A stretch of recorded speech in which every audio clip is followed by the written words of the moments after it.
Hi, praise lord, ఎలా ఉన్నారు? ఇశ్రాయేలీలు మోయాబీలతో పాపం చేసిన తర్వాత వాళ్ళ యొక్క బయలు దేవతలకు పూజిస్తూ నమస్కరిస్తున్నప్పుడు దేవుని యొక్క కోపం ఎంతగానో రగులుకొని మోషేకి ఒక ఆజ్ఞని జారీ చేస్తాడు.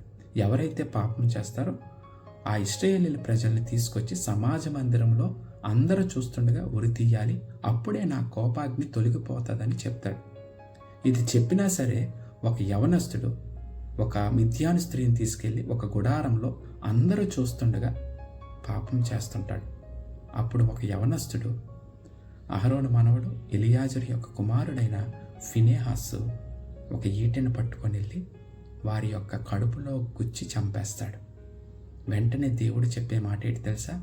ఫినెహాస్ కూడా నేను ఓర్వలేని దాన్ని చూసి ఓర్వలేకపోయాడు, కనుక ఇశ్రాయేలీయుల మీద నుండి నా కోపాన్ని నేను తొలగిస్తున్నాను, నేను సమాధాన నిబంధనని ఫినెహాసుతో నేను చేసుకుంటున్నాను. ఇవన్నీ కూడా సంఖ్యాకాండం 25 అధ్యాయంలో మనం చూడొచ్చు.